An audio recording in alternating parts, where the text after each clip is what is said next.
Drink Pepsi Black for max taste, no sugar. Pepsi Black time, 18 hours.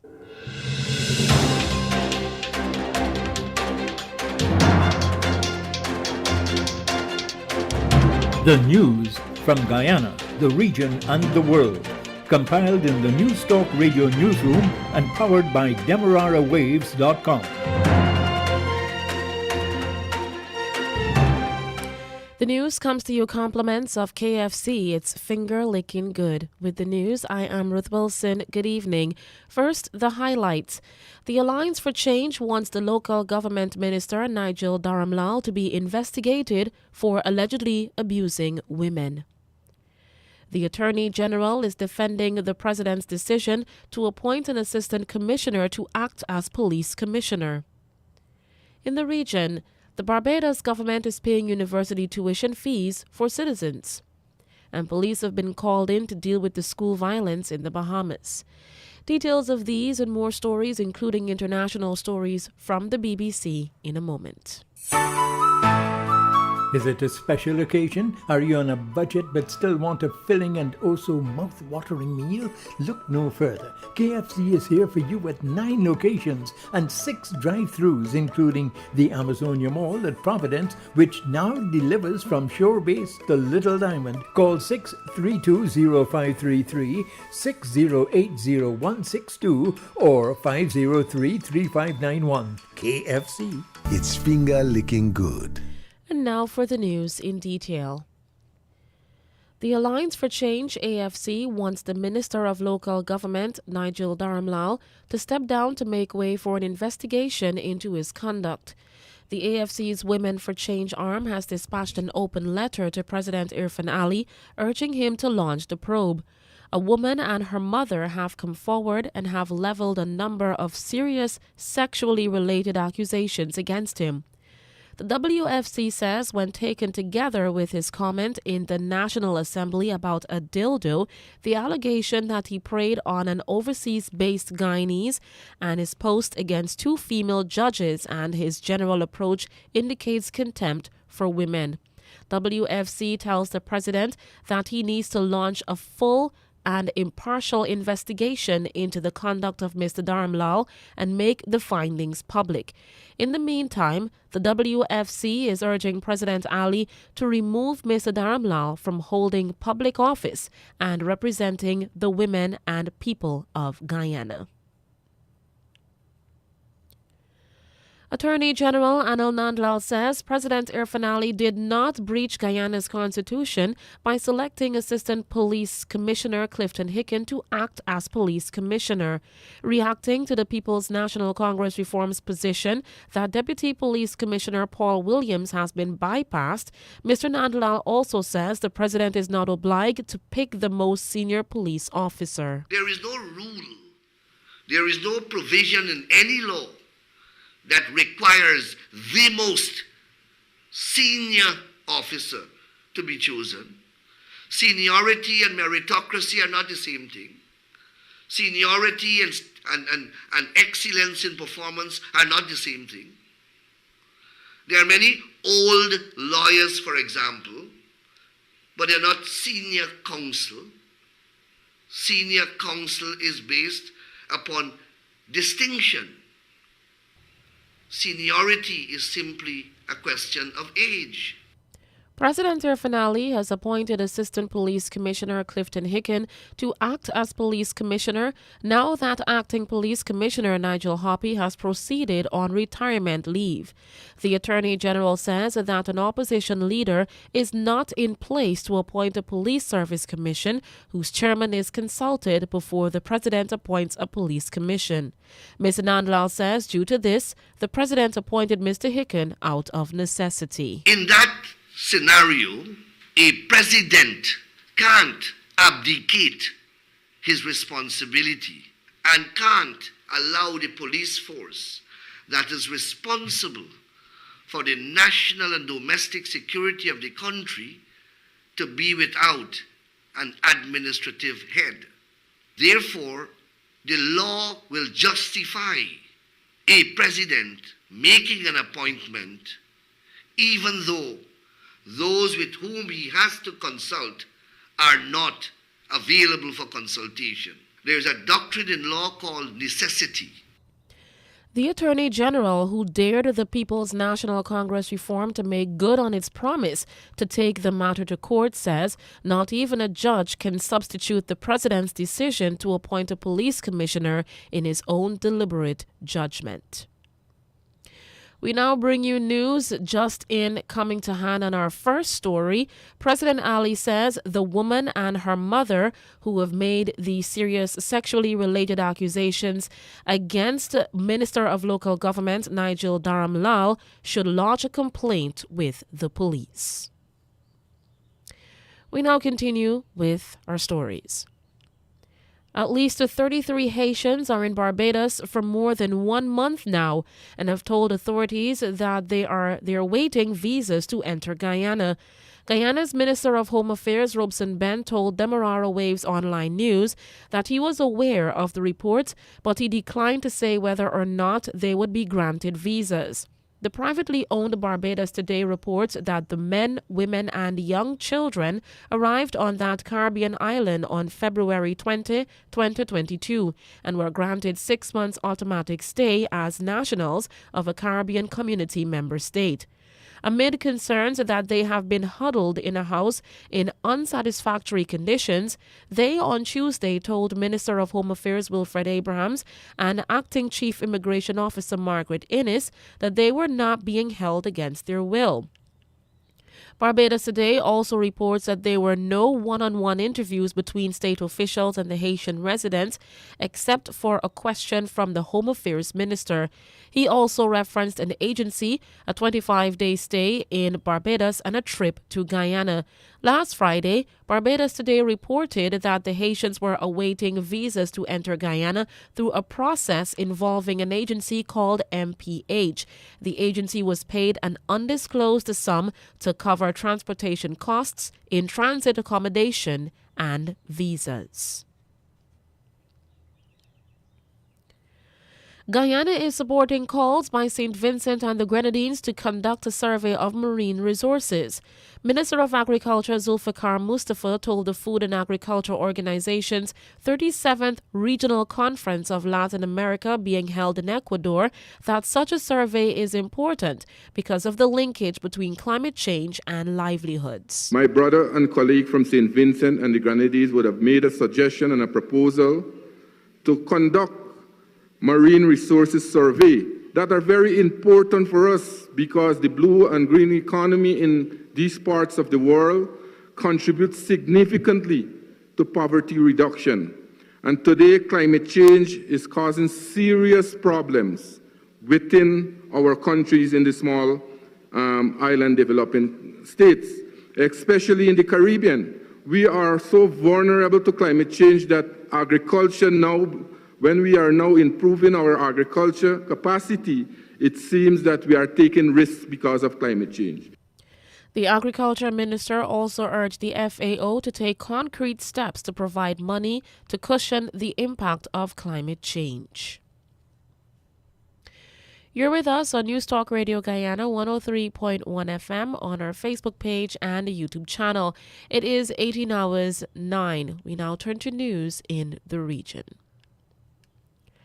The Barbados government has set aside money to pay tuition fees for undergraduates who are studying at the University of the West Indies. Details from Barbados Today. A significant part of the $14.4 million assigned to the Ministry of Education, Technology and Vocational Training will be used to pay tuition fees to the University of the West Indies.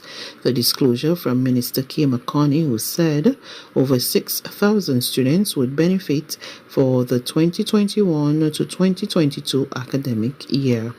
The Education Minister was speaking in Parliament on Tuesday during the supplementary estimates. The sum being requested in this supplementary will cover transfers to the University of the West Indies.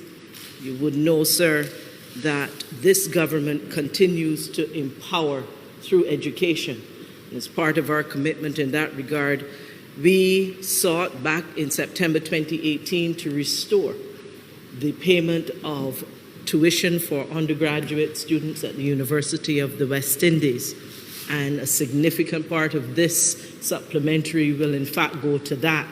I am told by the ministry that we now have over 6,000 students for whom we paid tuition in the 2021-2022 school year. We had come down. I know that we had at one point been as high as over 8,000 before the tuition was taken away from being paid by government by a previous administration. We had dropped below 5,000, and now we are rising again in terms of allowing access of Barbadian persons, students, to higher education at the University of the West Indies. Minister McCartney said that the money would also go towards other programs. We now travel over to the Bahamas. Police have been deployed to several schools after a student was stabbed about 1 week ago. This report from our News Bahamas. 9 senior and junior high schools will now be manned by police officers, and Government High School is confirmed in that list, as officials say they'll do all they can to keep campuses safe.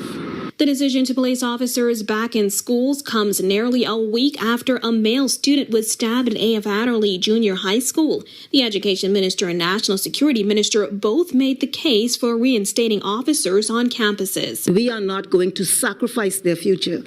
Now, the issue of safety is a compelling one, and we obliged, we must do something to stabilize the environment. One thing that everyone agrees to is that the police have a place in school. Government High is not the only public school with an officer now attached. Other senior high schools include R.M. Bailey, C.C. Sweeting, C.V. Bethel, and Doris Johnson Senior High Schools. Police officers have also been reintroduced to a handful of junior high schools, including C.H. Reeves, T.A. Thompson, and A.F. Adderley. Hannah Martin says despite criticism in the past surrounding a school policing program that was introduced under the former Christie administration, she says there is now widespread support for the more recent move. We just need a collaborative effort of everybody in the community for us to do what we can to stabilize our young people. Last week, Bahamas Union of Teachers President Belinda Wilson told the Nassau Guardian she would support officers in schools, as she said it would provide for another layer of protection for students and teachers. As for whether campus police officers will be armed, Monroe had this to say. How they choose to equip the police who go into the schools will be a function of their intelligence, will be a function of what they need. Hannah Martin says while placing officers in some schools is an immediate fix, she says officials hope it will not have to be a permanent one. Reporting for our News, I'm Jasmine Brown. And now we travel over to Trinidad and Tobago. There could be an increase in the price of flour in the next few months. This is according to the Ministry of Trade and Industry, which says shipments of wheat at increased prices are due to arrive soon. TTT News Online's Asanal Lala reports. Local flour production houses will consider whether price increases may be necessary in the next few months. The Ministry of Trade and Industry says these businesses are in receipt of stock, with further shipments at increased prices due to arrive. It noted that on March 25th, the Caribbean Millers Association pointed out that due to global factors, the cost of producing flour in the region has significantly been impacted as the price of raw materials has increased by over 40%. The Consumer Affairs Division estimated that locally, the price of flour increased by 16% over the period February 2020 to February 2022. The ministry noted that the increase in wheat prices will have a domino effect on the price of grain, feed, poultry, and dairy products. It also posted several other items which increased, including vegetable and soya at 42%, corned beef at 40%, poultry at 29%, infant formula at 26%, and milk at 20%, among other items. It also noted that some items remained constant, while some others actually declined between 4 and 8%, including condensed milk, orange drink, tuna, potatoes, and ketchup.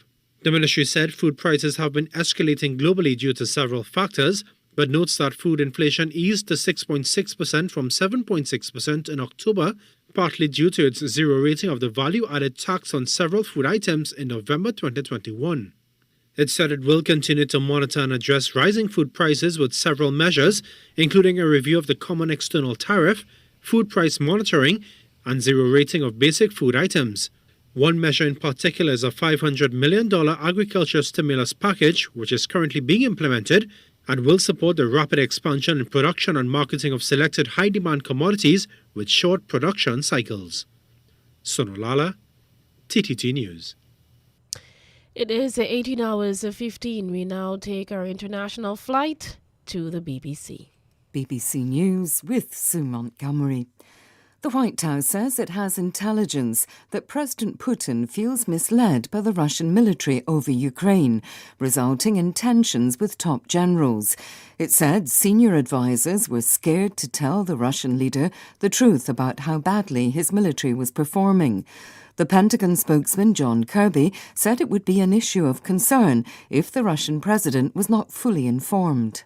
One outcome of that could be a less than faithful effort at negotiating some sort of settlement here. If he's not fully informed of how poorly he's doing, then how are his negotiators going to come up with an agreement that is enduring? Certainly one that respects Ukrainian sovereignty. The other thing is, you don't know how a leader like that's going to react to getting bad news. There's been no response yet from the Kremlin. The Russian Defense Ministry says it will declare a one-day ceasefire on Thursday to permit the evacuation of civilians from the besieged port of Mariupol. It's to allow people to travel to Zaporizhia with the participation of the International Red Cross and the UN Refugee Agency. Previous attempts to establish a ceasefire in Mariupol have collapsed amid mutual accusations of bad faith. At least 5,000 people are thought to have died in Russia's bombardment of the city. Fighting has continued across much of Ukraine, despite Moscow's promise to reduce its military activity in two northern regions. President Zelensky has again spoken to President Biden, seeking further military support. Anna Foster reports from Lviv. 24 hours ago, Russia said it would reduce its military operations around the Ukrainian capital Kyiv and the town of Chernihiv. But today the shelling continued regardless. Ukraine's military insists any change on the battlefield is down to Russia regrouping to concentrate its efforts in the Donbass region. As well as the 4 million people who've left Ukraine because of the fighting, another 6 million are believed to be internally displaced. The Hubble Space Telescope has set a new record for capturing a picture of a single distant star. The light from the giant sun has taken 12.9 billion years to reach us. Astronomers have called the star Arendelle, morning star in Old English. Our science correspondent is Jonathan Amos. The veteran Hubble Space Telescope is still making remarkable discoveries, and this latest one is particularly smart. Even with its large mirror, Hubble shouldn't be able to pick out individual stars at a time when the universe was only 6% of its current age. They're too far away. But Hubble exploited a natural zoom lens in the sky. It takes the form of a great cluster of galaxies in the line of sight, which then bends and magnifies the light of more distant objects behind. BBC News. Burundi has lifted a ban on the BBC 3 years after it was ordered to stop operations in the country. The Burundian Media Authority withdrew the broadcaster's licence, accusing it of breaching press laws and unprofessional conduct. Reporters were banned from working for the BBC in any way. Burundi is ranked as one of the world's worst countries for press freedom. More than a dozen people have drowned while fleeing an assault by an armed gang in central Nigeria. Officials say those who died were trying to escape a gun attack by boat. From Abuja, here's Isaac Khaled. The victims, mostly women and children, from the village of Galkogo in Niger State, were fleeing a deadly attack by gunmen on their community on Tuesday. Their boat then capsized on a major river. Some managed to escape, but many drowned. Officials say the boat was weak and overloaded. Armed gangs, locally known as bandits, have stepped up attacks in northern Nigeria, displacing nearly 1 million people. The government is facing severe criticisms for failing to tackle the worsening violence despite deploying thousands of troops. The health authorities in Mozambique say doctors are starting to return to work in northern areas previously dominated by violent Islamists. The governor of Cabo Delgado province said it was important for young doctors to try to avoid being indoctrinated by the jihadists. Mozambican, Rwandan and Southern African troops have pushed back Islamist forces, though they continue to stage regular attacks. The president of Tunisia has dissolved the country's parliament 8 months after suspending it and seizing executive power. Kais Saied made the announcement after members of parliament held an online meeting in defiance of last July's suspension and passed a symbolic vote that repealed it. Critics have accused him of trying to move the country towards one-man rule. BBC News.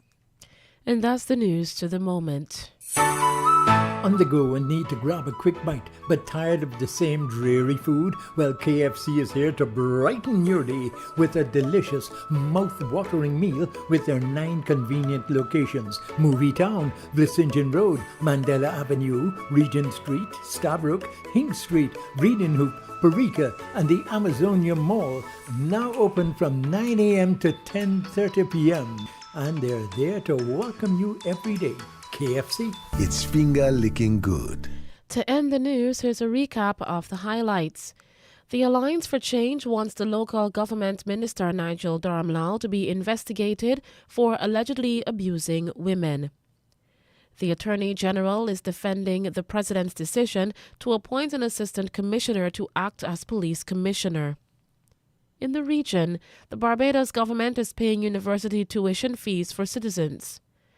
And police have been called in to deal with school violence in the Bahamas. The news came to you compliments of KFC. It's finger licking good.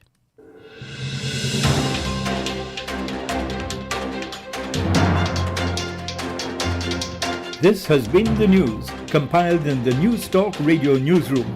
For ongoing updates, visit demerarawaves.com and you can check facebook.com/demwaves and twitter.com/demwaves.